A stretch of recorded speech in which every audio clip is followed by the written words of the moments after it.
Assalamualaikum warahmatullahi wabarakatuh. Perkenalkan, nama saya Sila Maharani Junius dengan NIM 21016119 dari Prodi Pendidikan Bahasa dan Sastra Indonesia dan Daerah.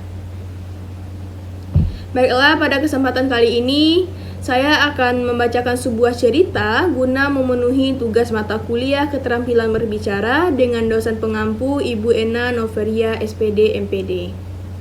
Langsung saja kita mulai, yaitu bola kristal. Dahulu kala, ada seorang wanita penyihir yang memiliki 3 anak yang saling menyayangi antara satu dengan yang lainnya sebagai saudara. Tetapi wanita penyihir tua itu tidak mempercayai anaknya sendiri dan berpikir bahwa ketiga anaknya ingin mencuri kekuatan darinya. Penyihir itu lalu mengubah anak sulungnya menjadi burung elang yang terpaksa tinggal di pegunungan berbatu dan sering terlihat terbang melayang di langit. Yang kedua, disihir sehingga berubah menjadi seekor ikan paus yang hidup di laut dalam. Dan terkadang terlihat di permukaan laut menyemburkan sebuah pancuran air yang besar di udara. Kedua anak ini masing-masing masih bisa berubah bentuk menjadi manusia selama 2 jam setiap hari. Anak yang ketiga, karena takut bahwa ibunya yang penyihir ini akan mengubahnya menjadi seekor binatang buas, dengan diam-diam pergi meninggalkan ibunya. Saat itu, di pusat kerajaan, dia mendengar berita tentang seorang putri raja yang disihir dan dipenjarakan di Istana Matahari. Sedang menanti datangnya pertolongan, mereka yang mencoba membebaskan sang putri mempertaruhkan nyawa mereka karena tugas untuk menyelamatkan sang putri tidaklah mudah. Sudah puluhan orang yang mencoba tetapi gagal, dan sekarang tidak ada orang yang berani untuk menyelamatkan sang putri lagi. Si putra ketiga menguatkan hatinya untuk mencoba menyelamatkan sang putri. Dia lalu melakukan perjalanan untuk mencari Istana Matahari itu dalam waktu yang cukup lama tanpa bisa menemukannya. Suatu ketika, dia tiba tanpa sengaja di sebuah hutan yang besar dan menjadi tersesat. Tiba-tiba, dia melihat di kejauhan 2 raksasa yang melambaikan tangan mereka kepadanya. Dan ketika dia datang kepada raksasa tersebut, mereka berkata, "Kami bertengkar mengenai sebuah topi. Siapa di antara kami yang berhak memilikinya? Karena kami berdua sama kuatnya. Tak ada satupun di antara kami yang lebih kuat dibandingkan yang lain. Manusia kecil lebih pandai dari kami. Karena itu kami menyerahkan keputusan kepadamu." "Bagaimana kamu bisa bertengkar hanya karena sebuah topi tua?" kata si putra ketiga.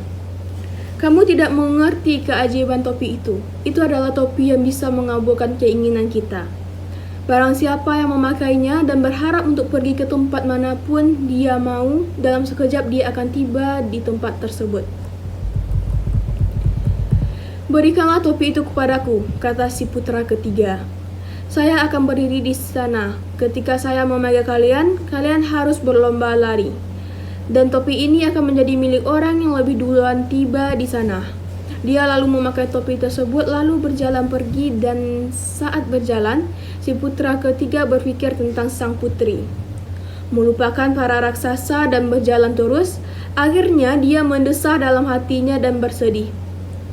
"Ah, jika saja saya bisa tiba di Istana Matahari."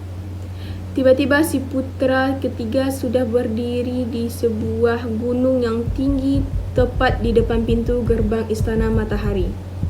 Dia lalu masuk dan memeriksa semua kamar. Saat sampai pada kamar terakhir, dia menemukan putri raja. Tapi betapa terkejutnya dia ketika melihat wajah sang putri. Wajahnya pucat abu-abu penuh keriput, mata rabun dan berambut merah. "Apakah kamu adalah putri raja yang kecantikannya terkenal di seluruh pujian dunia?" tanyanya. "Ah," jawabnya, "ini bukan bentuk saya yang sebenarnya. Mata manusia hanya bisa melihat saya dalam keadaan buruk rupa ini. Tetapi kamu mungkin bisa melihat bentuk saya yang sebenarnya. Lihat melalui cermin ini, karena cermin ini tidak akan salah dan akan menampilkan wajah yang sebenarnya." Dia lalu memberikan cermin yang dipegangnya. Dan saat si putra ketiga melihat bayangan di dalam cermin, dilihatnya wajah yang paling cantik di seluruh penjuru dunia. Dan dia juga melihat butiran air mata yang bergulir di pipi sang putri. Lalu si putra ketiga bertanya, "Bagaimana kamu dapat dibebaskan? Aku tidak takut akan mara bahaya." Sang putri berkata, "Dia yang mendapatkan bola kristal dan mengacungkannya ke hadapan penyihir akan menghancurkan kekuatan sihirnya dengan bola kristal itu, dan saya akan kembali ke bentuk sejati saya." Dia menambahkan, "Sudah banyak yang mencoba dan gagal. Kamu begitu muda, saya sangat sedih karena kamu harus menghadapi bahaya yang begitu besar." "Tidak ada yang bisa mencegah saya melakukannya," kata si putra ketiga. "Coba katakan padaku apa saja yang harus kulakukan." "Kamu harus tahu semuanya," kata sang putri. "Ketika kamu menuruni gunung di mana istana ini berdiri, kamu akan menemukan seekor banteng liar di dekat sebuah mata air. Dan kamu harus berkelahi dengan banteng itu, dan jika kamu bisa membunuhnya, seekor burung yang berapi-api akan muncul yang membawa sebuah telur yang membara. Dan sebuah bola kristal terletak di dalam telur tersebut. Burung itu tidak akan membiarkan telur tersebut terlepas kecuali dipaksa untuk melakukannya. Dan saat telur itu jatuh di tanah, semuanya akan menyala dan membakar segala sesuatu yang berada dekat telur tersebut. Dan dengan bola kristal, semua masalahmu akan terselesaikan." Pemuda itu lalu pergi ke mata air, di mana seekor banteng liar mendegus dan berteriak marah padanya. Setelah melalui perjuangan yang panjang, si putra ketiga berhasil menusukkan pedangnya ke tubuh hewan itu yang akhirnya jatuh mati. Seketika itu juga, seekor burung api muncul dan hendak terbang. Tapi kakak si putra ketiga yang berubah bentuk menjadi elang menukik turun, mengejar burung api tersebut sampai ke laut, dan memukul dengan paruhnya sampai sang burung api melepaskan telur yang dipegangnya. Telur tersebut tidak jatuh ke laut, tetapi ke sebuah gubuk nelayan yang berdiri di tepi pantai, dan gubuk itu langsung terbakar api. Lalu tiba-tiba muncullah gelombang laut setinggi rumah, menerjang gubuk tersebut hingga seluruh api menjadi padam. Ternyata saudara lain si putra ketiga yang menjadi ikan paus yang telah mendorong dan menciptakan gelombang laut tersebut.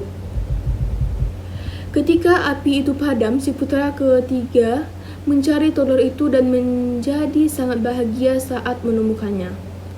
Kulit telur tersebut menjadi retak dan pecah akibat suhu panas yang tiba-tiba berubah menjadi dingin saat tersiram air, sehingga bola kristal di dalamnya dapat diambil oleh si putra ketiga. Ketika pemuda pergi menghadap ke si penyihir dan mengacungkan bola kristal itu di hadapannya, si penyihir berkata, "Kekuatan sihir saya telah hancur, dan mulai dari saat ini kamulah yang menjadi raja di istana matahari. Dengan bola kristal itu juga kamu telah mengembalikan bentuk saudara-saudaramu ke bentuk manusia seperti semula." Si putra ketiga pun bergegas menemui sang putri, dan ketika dia memasuki ruangan, dia mendapati sang putri berdiri di sana dengan segala kecantikan dan keindahannya. Dan tidak lama mereka pun menikah dan hidup berbahagia selamanya. Baik, sekian yang dapat saya sampaikan. Salah dan janggal mohon maaf. Wabillahi taufiq wal hidayah. Assalamualaikum warahmatullahi wabarakatuh.